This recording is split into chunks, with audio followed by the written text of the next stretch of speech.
मंगलम भगवान शंभो मंगलम वृषभध्वजा मंगलम पार्वतीनाथ मंगलाय तनोहर।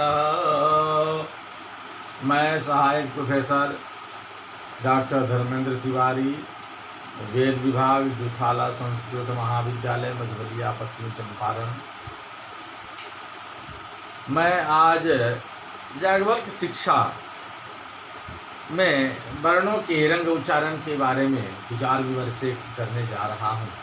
याज्ञवल्क्य शिक्षा नामक पुस्तक की पढ़ाई उपशास्त्री प्रथम द्वितीय वर्ष एवं शास्त्रीय प्रतिष्ठा द्वितीय वर्ष में की जाती है।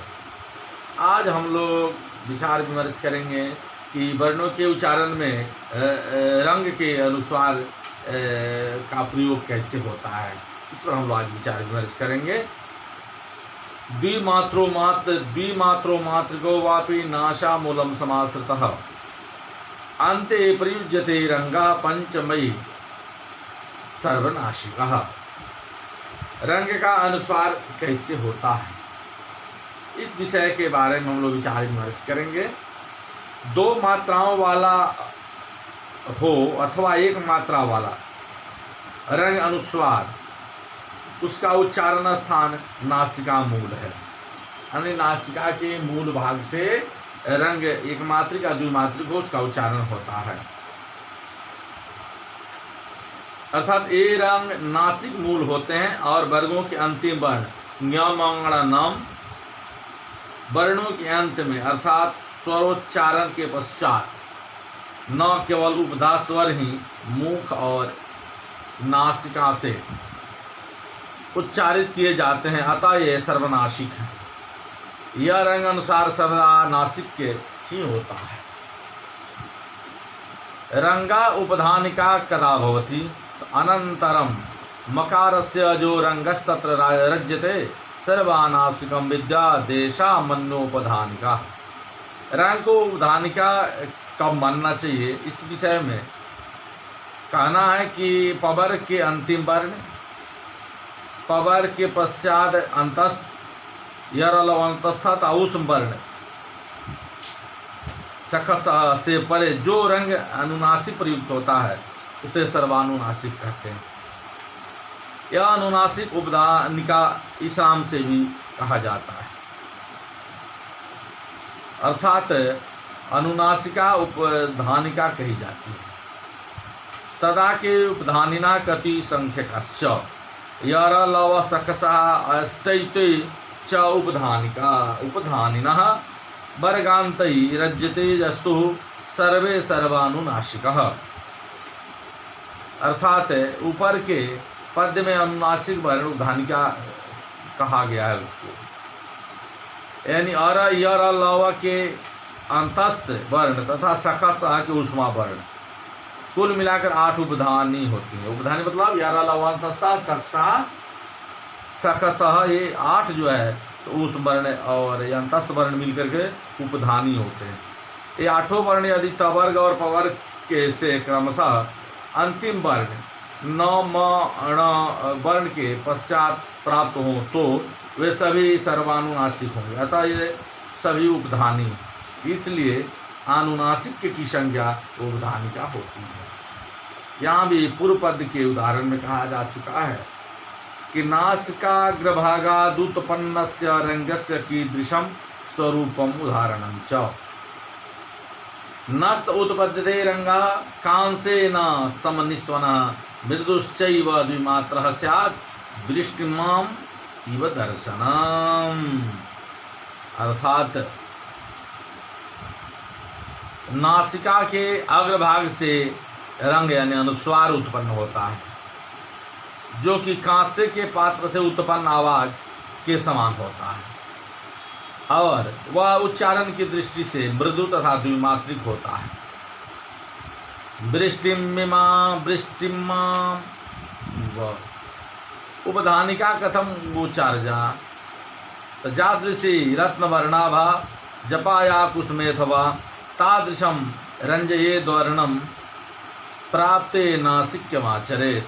उपधानिका का उच्चारण कैसे करना चाहिए, इस विषय में विद्वानों का मत है कि रत्न के वर्ण की कांति होती है और जया मन अड़हुल के फूल की कांति मन विरल रक्तता जैसी होती है, उसी प्रकार उपधा स्वर को अंत प्रदेश में नासिक के करें, अर्थात स्वर प्रदेश में अर्धानुस्वार एक मात्रिक बोलना चाहिए, न कि उपधा को ही पूर्णासिका बोलना चाहिए। अड़हुल के फूल में जिस प्रकार लालिमा उसके मूल में होती है, प्रांत भाग में ही होती है, तो पूर्ण लाली के साथ उसी प्रकार उपधानिका का उच्चारण करना चाहिए। आनुनासिक्यस्य स्वरपरत्वाभावात् कथम रंगत्वम लाक्षा रक्त यथा तोयम नकारांतम पदम तथा सर्वम रंगम बीजानीयात् शत्रुनीति निदर्शनम।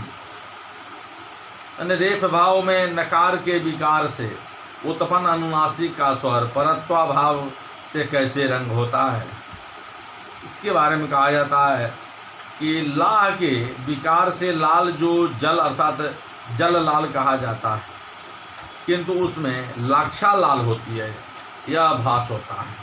लाक्षा के जल से पार्थक्य होने के कारण उसी प्रकार उपधा मात्र के अनुनासिक में भी नकारांत पद को परा रंग समझना चाहिए। इससे रेफांत रंग में स्वर परत्व वहाँ ही है, जैसे जय शत्रु इत्यादि में विद्यमान है। लुप्ते नकारे स्वरस्या कथम रंगत्वम, तो लुप्ते नकारे जस्वारम रंजन्ति शौनकादय एवं रंगम बीजानीयात् नाभ्यायासी निदर्शनम। प्लुत नकार में स्वर का कैसे रंग सिद्ध होता है, इस पर हम लोग विचार करेंगे। ऋग वेदादि प्रातिशाख्य शौनकादि ऋषि नकार के लुप्त रहने पर जो स्वर को रंजित करते हैं, अर्थात नासिका से अथवा रक्त वर्ण के या रक्त वर्ण के से लाल करके नकार अकारोपद यहाँ से प्रारंभ करके प्रकरण के द्वारा दिखलाते हैं। अतः ऐसे नकार पूर्वाक्षर को रंग जानना चाहिए। इसका उदाहरण है कि नाभ्याया से इस कंडिकास्थ रंग लोका अकल्पयन या निदर्शन जानना चाहिए। कति रंगा प्रवर्तन्ते केचते, तो पंच रंगा प्रवर्तन्ते घाता निर्घाता वज्रिणा अहिना प्रेणो गेया आ ई उ री ओ दर्शनम। रंग कितने प्रकार के होते हैं और वे कौन कौन होते हैं? तो रंग 5 प्रकार के होते हैं, जिनमें आ ई उ री और ओ का योग होना आवश्यक है। अर्थात रंग अनुनासिक पश्चात यदि उपर्युक्त आ ई उ री ओ वर्ण हो तो क्रमशः घात निर्घात वज्रीन अहीन और परहीन नाम के ये 5 प्रकार के रंग होता है, ऐसा जानना चाहिए। केन प्रकारेण वर्णान प्रयोजयेत्, तो यथा व्याघ्रे हरेत पुत्रान द्रष्टाभिर्न च पीडयेत् भीतापतेन भेदाभ्याम तद्वर्णान प्रयोजयेत्। वर्णों को जिस प्रकार प्रयोग करना चाहिए इस विषय में कहा जाता है कि गिर जाने और भेदन के भय से भयभीत बाघिन जिस प्रकार अपने बच्चों को एक स्थान से दूसरे स्थान सुरक्षा से ले जाती है, किंतु अपने कराल दांतों से पीड़ित नहीं करती, दांतों को गड़ाती नहीं, ले आते हैं दांतों से ही उठाकर, दांतों से बच्चों का छेदन न हो ऐसे ग्रहण करती है, उसी प्रकार वर्णों का प्रयोग करना चाहिए। सांकर्य रहिता वर्णा समुच्चारणी या मधुरम चा न चा व्यक्तम व्यक्तम चापि न पीडितम सनाथस्य वदेशस्य न वर्णा संकरम गता। अर्थात सांख्य मिलावट रहित वर्ण का उच्चारण करना चाहिए। इस अक्षरों का उच्चारण माधुर्य पूर्ण होना चाहिए। माधुर्यम अक्षरा व्यक्ति पद छेदस्तु सुस्वरा कहा गया था। वर्णों का उच्चारण मधुरता से युक्त हो, साथ ही यह भी ध्यान रहे कि वो अस्पष्ट न हो, और अस्पष्ट हो तो पीड़ित चर्वित नहीं होना चाहिए। जिस प्रकार राजा के विद्यमान रहने पर वहाँ जनता वर्ण सांकर्य से रहित रहती है, उसी प्रकार उच्चारण के समय एक वर्ण को दूसरे वर्ण के साथ सम्मिलन नहीं करना चाहिए। राजा का धर्म होता है कि वर्णाश्रम को व्यवस्थित करना, उसी प्रकार अक्षरों का सांकर्य समुचित करना, अतः सांकर्य वर्णों का उच्चारण करना चाहिए। अब हम लोग पदाधिकार, याज्ञवल्क्य शिक्षा में पदाधिकार पर विचार करेंगे कि पदोच्चारणे विशेष यथा सुमत नागेन्द्र पदा तद पदम निधापयेत एवं पदम पदाद्यंतम दर्शनीयम पृथक पृथक। अब पद के विधिवत उच्चारण के विषय में विचार करना है कि जिस प्रकार मदोन्मत्त हाथी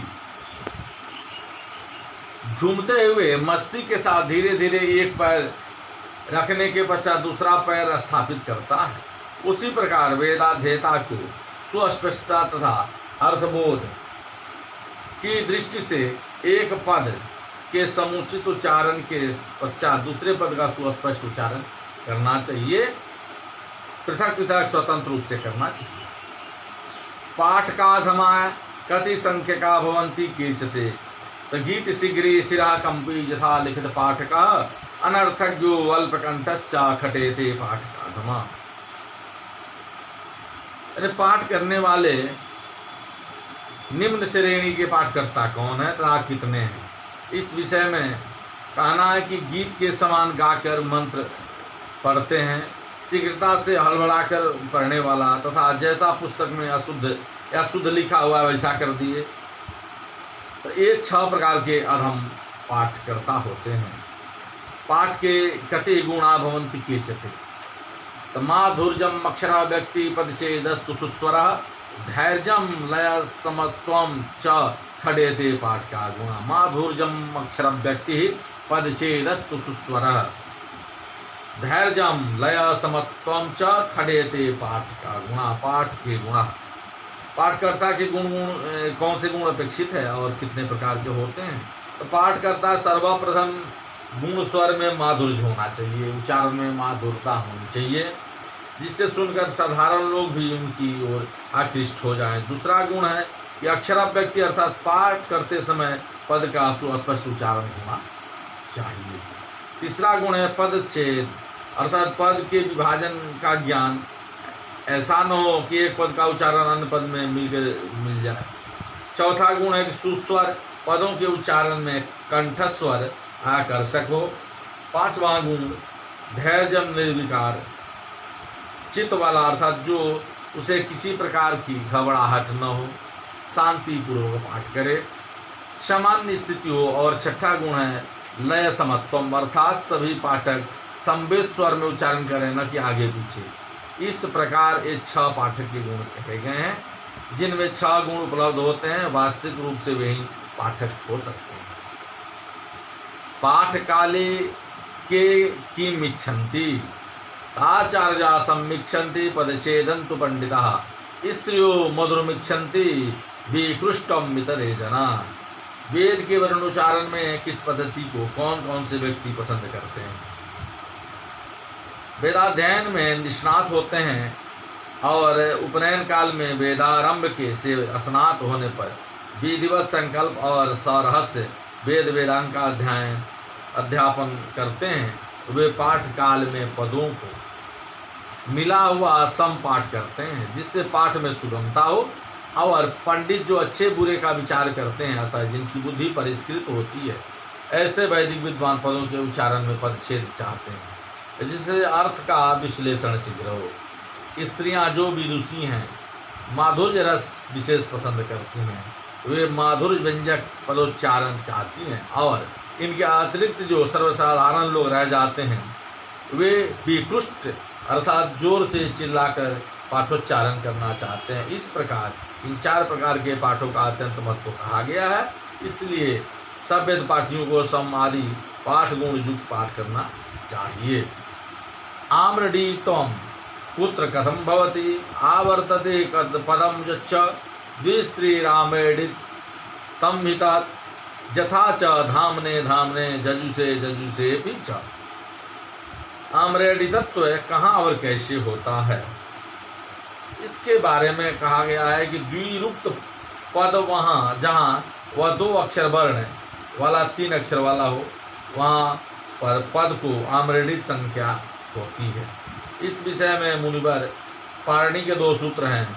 सर्वस्व द्वे, इससे संबंधित पद द्वित होता है, तथा तस्य परमाम्रेडितम, इससे पर पद की आम्रेडित संज्ञा होती है। जैसे कि धामने धामने, यहाँ पर द्वैक्षर का, और जजुखे जजुसे, यहाँ पर त्रिअक्षर पद पर आम्रेडितत्व हुआ है।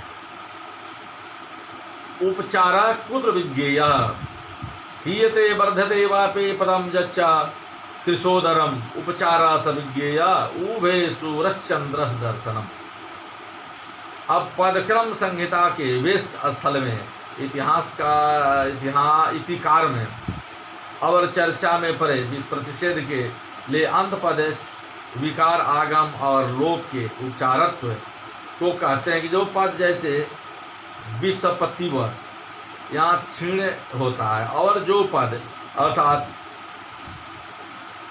वनम सदा वर्ण सदा, इस पद में आगम वृद्धि के द्वारा पूरित होता है, और जो पद वृष्टियाँ इव इत्यादि में रंग के द्वारा संकुचित बद्ध होता है, वह यह दुर्गरेफ आगम उपधा अनुनासिक आदि की विधि ही उपचार नाम से जानना चाहिए। उभे तुश्चंद्र यह दर्शन उदाहरण है। उपचरित सत्वस्य किम उदाहरणम, प्रथमेन सखकारेण सकारेणैव संयुतम एतत् स्वरम समासाद्य अग्निस्वाता निदर्शनम। अर्थात उपचरित का खत्व का क्या उदाहरण है।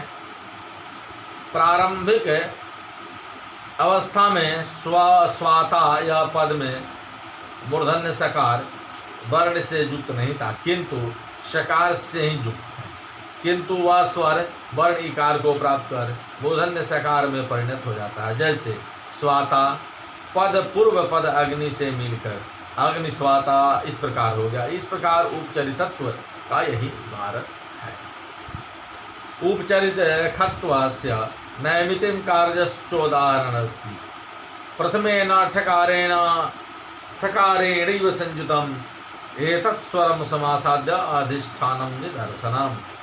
उपचरित खत्व का नैमितिक कार्य का उदाहरण स्पष्ट करते हुए, प्रथमतः आदि में ठकार वर्ण से संयुक्त नहीं था, किंतु ठकार से ही संयुक्त था, किंतु यह स्वर वर्ण इकार को पूर्व में प्राप्त श्रुत्व ठकार से युक्त हो जाता है। यहाँ अधिष्ठान यह उदाहरण है। यहाँ पूर्व में अधिष्ठानम था, जो इकार विशिष्ट पूर्व वर्ण को प्राप्त कर अस्था के स्थान पर अस्ठा हो गया। उपचरितृणत्वस्य प्राविधानम मह प्रथमेन नकारेण नकारेणैव संयुतम् एतदक्षरमासाद्य त्रीण वेति निदर्शनम्। उपचरितृणत्व का प्राविधान कहते हैं कि प्रथमतः मैंने आदि में नकार से संयुक्त न वेति पदम नहीं था, किंतु नकार से ही संयुक्त था। इस अक्षर को प्राप्त करती शब्द के अंतर्गत स्वर व्यवहित जो रेफाक्षर समास विधि से प्राप्त कर नकार युक्त हो गया। यहाँ त्रीणत्व उदाहरण है। उपचरित उपधा अनुनासिक्यम प्रदर्शयते प्रथमेनैव रंगेन नकारेणैव च संयुतम् एतद्रंजित मासाद्य दृष्टिमाम इव दर्शनम। अर्थात औपचारिक उपधा और अनुनास्य के विषय में प्रदर्शित करते हुए दृष्टिमान इस पद में प्रथमतः आदि में संधि से पूर्व रंग अर्धानुस्वार से संयुक्त नहीं था, किंतु नकार वर्ण से ही संयुक्त था। पश्चात इस रंग से रंजित को प्राप्त कर उपधानुनासिक के रूप में नकार का विकार होने पर रंग युक्त हो जाता है। यहाँ विष्टिमाम इव यह दर्शन उदाहरण है। इसकी सिद्धि का प्रकार संस्कृत व्याख्या में हम लोग कर चुके हैं। पदे अथ परकिरणानि पदे व्यंजनानां संयोग विशेषादुच्चारणे विशेषे कतिविधा संयोग पिंडा भवन्ति। अथ सप्तविधा संयोग पिंडा अयपिंडो दारुपिंड उर्णापिंडो ज्वालापिंड मृतपिंडो वायुपिंडो वज्रपिंडोश्चेति। पद में व्यंजनों के संयोग विशेष से उच्चारण विशेष में कितने प्रकार के संयोग पिंड होते हैं, यह जिज्ञासा में कहा जाता है कि अब पदाधिकार में पद वैशिष्ट प्रतिपादन के पश्चात क्रम प्राप्त 7 प्रकार के संयोग पिंड होते हैं, जिनके नाम हैं अयापिंड, दारुपिंड, पूर्णापिंड, ज्वालापिंड, मृतपिंड, वायुपिंड और वज्रपिंड। इनका उपयोग संयोग विशेष से उच्चारण विशेष में होता है। तत्र अया पिंडादि विवेचन यथाक्रमेण जमान विद्यादय पिंडान शांतस्थान दारुपिंडकान अंतस्थ्यम वर्जम तमूर्णा पिंड विनिर्दिशे। अब ऊपर जो 7 संयोग पिंड कहे गए हैं उनका जैसे क्रम से विवरण पर विचार हम लोग करेंगे। याज्ञवल्क्य शिक्षा में वर्ण प्रकरण में प्रतिपादित जमों को अया पिंड मैंने लौह पिंड जानना चाहिए, अंतस्थ वर्ण को यारा लव अंतस्था को संयोग पिंड कहना चाहिए, उसे दारुण पिंड भी जानना चाहिए। ये वो मेव अंतस्थ और मम वर्णों से रही संयोग को उरणा पिंड कहते हैं। विशेष रूपेण दारुण पिंडा कुत्र भवति अंतस्थ जम संयोगे विशेषो नोपलभ्यते अशरीरम जमम विद्या दंतस्थम पिंड नायकम। विशेष रूप से दारुपिंडता कहाँ होती है इस विषय में कहते हैं अंतस्थ वर्ण मने अरा लवा तथा जम वर्ण। जम वर्ण कौन कौन से हो गए, कुंकुम कुंकुम के संयोग में कोई विशेषता प्राप्त नहीं होती है, क्योंकि जम को शरीर रहित मान जानना चाहिए, तो अंतस्थ वर्ण को पिंड का नायक समझना चाहिए। अवशिष्टा ज्वालामृत वायु वज्रपिंडानाः ज्वालापिंडान सनासिक्यान स्वानुस्वानास्तु विण्मयान शोभधमानान वायुपिंडान जिह्वा मूले तु वज्रिणः। अब ज्वालापिंड, मृतपिंड, वायुपिंड और वज्रपिंड के विषय में जानकारी प्राप्त करना है। नासिक्या मैंने नाक से उच्चरित होने वाले वर्ण यमनानम अनुदासिका के सहित वर्ण और उनका संयोग ज्वालापिंड कहलाते हैं। और ऐसी परिस्थिति में जब अनुस्वार युक्त संयोग हो मृतपिंड कहलाता है। उपधामानीय वर्णों से युक्त संयोग को वायुपिंड तथा जीवामूलीय वर्णों के संयोग को वज्रपिंड कहते हैं, ऐसा समझना चाहिए। पिंडानाम उदाहरणानि क्वचिन् मूले दृष्टानि भवन्ति तानि च शुक्लयजुर्वेदे संहितोक्तानि सन्ति शौविध्याय तान्यप्यत्र दीयन्ते। अया पिंडो यथा अग्नि पातग्नि तानश्चि तानस्मि जनाजगना इति दारुपिंडो यथा स्वा सूर्या बिल्मिने विश्वस्य जनस्य बीर्जाम् इति उर्णापिंडो यथा अस्मसान् कृष्णामुस्मिन् आमस्मिन् कुकुटः इति ज्वालापिंडो यथा ब्रह्म वह्नितमं गृह्णामि मृतपिंडो यथा तागुं सवितुः सागुंस्थां लोकान् आकल्पयन् जामैरायंश्चन्द्रमसि वायुपिंडो यथा देव सविता प्रसुव द्योस्पिता याह फलिनिः इति वज्रपिंडो यथा ऋक् सामयो इक्षति दिव ककुत इति। स्वराणां नानादैक्ये पूर्वमेव निर्दिष्टं मधुना अस्पर्शादीनां दैवत्यं माह। एते ककारादयो मकारावसानः कृष्णा पंचविंशति स्पर्शा व्याख्याता शनैश्चर देवत्या चत्वारो अंतस्था यरलव कपिलवर्णः अग्निदेवत्या चत्वार उष्मानः सखसः अरुणवर्णा आदित्यदेवता एवं त्रयस्त्रिंशत् व्यञ्जनानि इति विचारः। अतः स्वरों के भिन्न भिन्न प्रकार के दैवत्य पूर्व में प्रतिपादित हो चुके हैं। अब स्पर्श वर्ण में अंतस्थ वर्ण और उष्मा वर्णों के दैवत्व के बारे में जानकारी करना है। स्पर्श वर्ण जो कि क से लेकर पवर्ग तक कादियो मावसाना स्पर्शा 25 वर्ण होते हैं। उसके सनेश्वर देवता होते हैं। अंतस्था यारलव अंतस्था इसके कपिल वर्ण के तथा अग्नि देवता होते हैं। इसी प्रकार 4 उष्मा सखा सहा उष्मा वर्णों के ये अरुण यानी लाल वर्ण के सूर्य वाले देवता होते हैं। इस प्रकार 25 वर्ण, 4 अंतस्थ और 4 उष्म वर्ण होते हैं। मिलाकर 33 वर्ण होते हैं जिनका वर्ण तथा देवता के बारे में हम लोग अध्ययन कर चुके हैं। संयोग पिंड विशेष आदव करणानि निरूपित चतुर्विध करणम अस्पृष्टम अस्पृष्टम संवृतम विवृतं चेति अस्पृष्टा स्पर्शा अस्पृष्टान्य संवृता घोषा विवृता घोषा विंशति घोषा ग ज ड द ब घ झ ढ ध भ ञमगणना मा यरलवा हकारस्येति त्रयोदशा घोषास्ते कचट तपा खचट तपा सखसहास्येति। संयोग पिंड विशेष में करण का विचार किया जाता है। अतः पहले करण के संबंध में यही कहते हैं कि 4 प्रकार के करण होते हैं, स्पृष्ट अस्पृष्ट संवृत और विवृत भेद से। पारणी के मत के अनुसार करण यानी प्रयत्न आभ्यंतर और बाह्य 2 प्रकार के होते हैं। आभ्यंतर के 5 उपभेद होते हैं, स्पृष्ट असतस्पृष्ट ईशतस्पृष्ट और विवृत और संवृत। स्पृष्ट सस्पृष्ट विवृत विवृत संवृत भेदात। इनमें स्पर्श वर्णों का कादियो मावसाना स्पर्शा प्रयत्न स्पृष्ट है और बाकी सब अस्पृष्ट होते हैं। घोष संज्ञक वर्ण संवृत करण के एवं अघोष संज्ञक वर्ण विवृत प्रयत्न के होते हैं। इस विषय में पारणी ने स्पष्ट कहा कि स्पृष्टम प्रयत्नम स्पर्शानाम ईशत स्पृष्टम मंतस्थानाम ईशत विवृतम उष्माणाम विवृतम स्वराणाम हर्स्व स्यावरणानाम प्रयोगे संवृतम प्रक्रिया या दशायाम तो विवृतम। इसी प्रकार 11 बाह्य प्रयत्नों में घोष अघोष का स्थान है।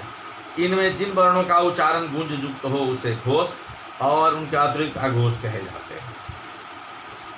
घोष वर्ण 20 होते हैं, ग ज ड द ब घ झ ढ ध भ ङ न म। वर्णों के तृतीय चतुर्थ एवं पंचम वर्ण तथा यर लवा और हकार घोष के 13 वर्ण होते हैं।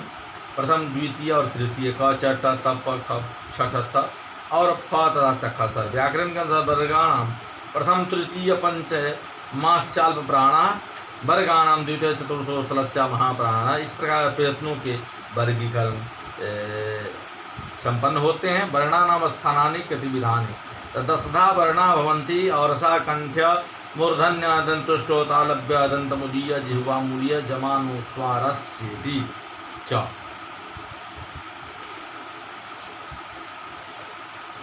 यानी